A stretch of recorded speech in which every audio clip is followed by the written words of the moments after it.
Hello बच्चों।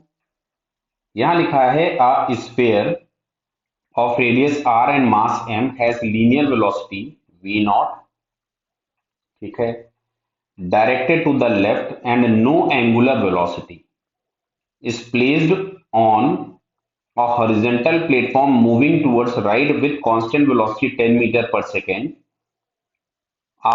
If after sliding on the platform the sphere has no linear velocity relative to ground। इसका मतलब समझ में आ रहा है, linear velocity relative to ground नहीं है। मतलब अगर हम लोग बात करें तो जो भी स्फीयर के सेंटर की फाइनल वेलोसिटी होगी वो 10 मीटर पर सेकेंड हो जानी चाहिए बैकवर्ड डायरेक्शन में। स्फीयर के सेंटर की फाइनल वेलोसिटी बराबर है, क्यों, इसकी वेलोसिटी हम लोगों के पास कितनी दी है, v1 दी है ना, ये v1 is equal to 10 metre per second दिया है ना। तो भाई अगर 10 मीटर पर सेकेंड से इसका बेस आगे जाएगा, ध्यान से सुनना, ये वाला,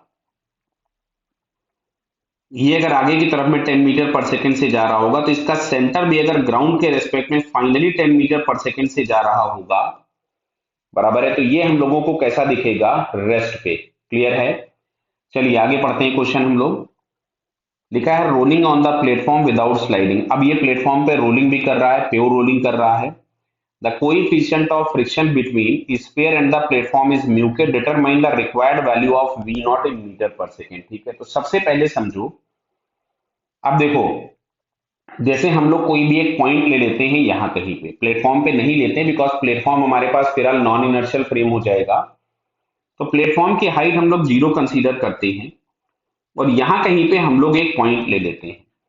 तो अब अगर हम चेक करेंगे तो एम जी इस पे नीचे लगेगा, नॉर्मल इस पे ऊपर होगा, और जो भी फ्रिक्शन लगेगा आपके पास इस स्फीयर पे, तो फ्रिक्शन लग रहा होगा इस डायरेक्शन में। तो अब अगर हम इस पर्टिकुलर पॉइंट को अगर पी बोल दें तो इस पॉइंट पी के अबाउट देखो एंगुलर मोमेंटम कंजर्व रहेगा। क्लियर, इनिशियल एंगुलर मोमेंटम और फाइनल एंगुलर मोमेंटम कंजर्व रहेगा बिकॉज एमजी नॉर्मल के टॉर्क आपस में बैलेंस हो जाएंगे और फ्रिक्शन इसी पॉइंट से पास हो रहा होगा, फ्रिक्शन का लाइन, तो उसका टॉर्क 0 होगा। तो अब अगर हम बात करते हैं इनिशियल एंगुलर मोमेंटम की, तो यहां से हम लोग लिखते थे किसी भी ऑब्जेक्ट का एंगुलर मोमेंटम, जो हम लोग लिखते थे वो लिखते थे LCM plus M into R cross P. Clear, ये होता था आपके पास रोटेशनल मोशन की वजह से और ये वाला आता था ट्रांसलेशनल मोशन की वजह से। तो इनिशियली कोई रोटेशनल मोशन है नहीं, तो केवल ट्रांसलेशनल मोशन है। तो इनिशियल एंगुलर मोमेंटम के नाम पे हम लोगों को मिल गया M we naught into R. अच्छा, फाइनल एंगुलर मोमेंटम यहां वेक्टर में हटा दे रहा हूं क्योंकि हम लोग केवल मैग्नीट्यूड फॉर्म लिख रहे हैं इसका।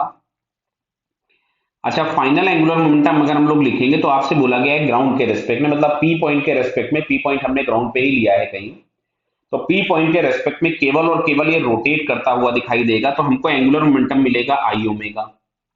बराबर समझ में आ रहा है। तो आप सुनो, जो नीचे वाला पॉइंट है, अगर ये v1 वेलोसिटी से आगे जा रहा होगा तो जो भी इसका ओमेगा होगा, क्या हम उसको उसको v1 बाई आर लिख सकते हैं, क्योंकि सेंटर तो हमको रेस्ट पे दिख रहा है ना भाई, बोला गया है। देखो, देखिए कहीं पे लिखा हुआ है इन्होंने कि no linear velocity with relative to the ground. तो ग्राउंड के रेस्पेक्ट में अगर ये रेस्ट पे है, मतलब अगर हम इस सेंटर को देखेंगे तो ग्राउंड के रेस्पेक्ट में रेस्ट पे दिखेगा, तो इस वाले पॉइंट की वेलोसिटी, जिसको चलिए मैं अभी ब्लैक कलर से आपको बना के दिखाता हूं, ये वाला पॉइंट का वेलोसिटी इसके बराबर हो जाएगा। तो ये जो ओमेगा होगा उसको हम v1 बाई आर लिख सकते थे। अब यहां पे मैं वैल्यूज पुट कर देता हूं, दोनों को इक्वेट कर देता हूं। तो M we naught into R is equal to I, I हम लोगों के पास हो गया 2/5 एम आर स्क्वायर